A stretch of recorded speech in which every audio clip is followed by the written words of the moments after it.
भविष्यवाणी है कि नरेंद्र मोदी या उनके बाद वाले भारत के अंतिम प्रधानमंत्री होंगे तो क्या हो जाएगा भारत का? क्या भारत देश रहेगा ही नहीं? कोई अंतिम प्रधानमंत्री हो, इसका क्या अर्थ निकलता है? गलत किस्म से समझें तो किसी भी भारतवासी को चिंतित करने वाली बात है कि ऐसा क्यों कहा जा रहा है, क्या होगा भारत का? उसी तरह कहा जा रहा है ये धर्म समाप्त हो जाएगा, वो धर्म समाप्त हो जाएगा। गलत किस्म से समझें तो वो भी चिंता करने वाली बात हो सकती है। मान लो आप एक क्रिश्चियन हो और आपको कहा जाए कि भविष्यवाणी है आपकी धर्म समाप्त हो जाएगी, तो आप असमंजस में पड़ सकते हैं। ये मान के चल रहा था कि मेरा धर्म एकमात्र सच्चा धर्म है और ये कह रहे हैं कि धर्म ही समाप्त हो जाएगा। पहले भारत की बात करते हैं। राजा भरत के नाम पर कहा जाता है देश भारत। किसी राजा के नाम पर आपके देश का नाम हो वो बेहतर, या फिर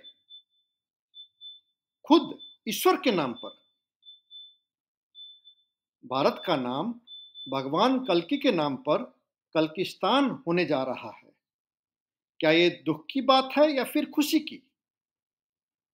ये तो बेहद खुशी की बात है। अगर मोदी जी को पता चल जाए कि भगवान कल की धरती पर आ चुके हैं तो वो तो सारा का सारा देश ही भगवान को समर्पण कर दे कि लीजिए सारा देश, नाम बदलिए जो बदलिए। कोई 12 क्लास में पढ़ रहा विद्यार्थी हो और उसे कहा जाए तुम्हारी 12वीं क्लास समाप्त होने जा रही है, तो क्या वो दुख की बात है? नहीं तो बिल्कुल नहीं। आप कह रहे हैं तुम अब कॉलेज जाने वाले हो, यूनिवर्सिटी, तो वो जो कहा जा रहा है ये धर्म समाप्त हो जाएगा, वो धर्म समाप्त हो जाएगा, कुछ वैसा ही है। स्वर्ग में कोई धर्म नहीं है, धर्म की जरूरत ही नहीं है। स्वर्ग में सूरज और चांद की भी जरूरत नहीं। जिस तरह दिन में आप धरती पर सूरज की रोशनी में डूबे रहते हैं, उसी तरह स्वर्ग के नागरिक, जिसे हिंदू कहते देवी देवता और क्रिश्चियन कहते एंजल्स, ईश्वर की प्रत्यक्ष उपस्थिति को महसूस करते हैं।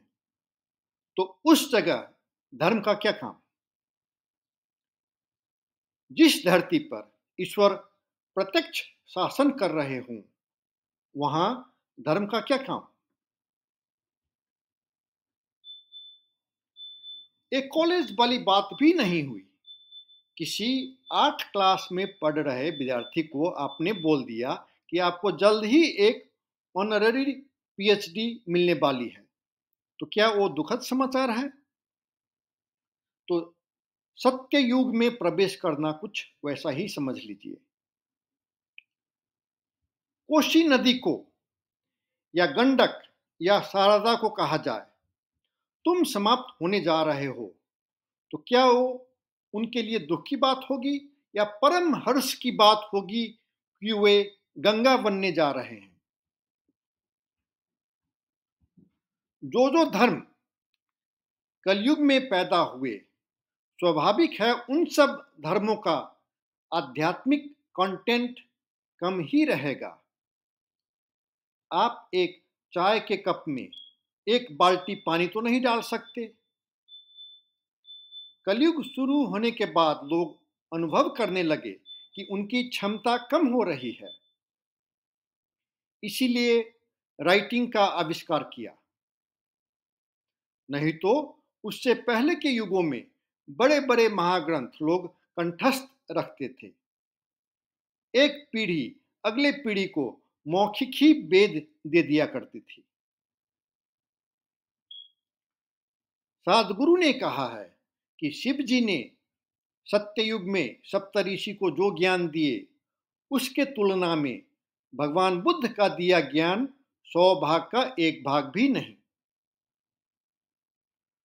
तो कुछ लोग कहते हैं कि शिव जी भगवान बुद्ध से 100 गुना ज्यादा ज्ञानी। गलत। शिव जी अनंत ज्ञानी, उनके ज्ञान का कोई अंत ही नहीं। लेकिन आप में लेने की क्षमता कितनी है? भगवान बुद्ध कोई मूर्ख थोड़े थे कि चाय के कप में 1 बाल्टी पानी डालने का प्रयत्न करते।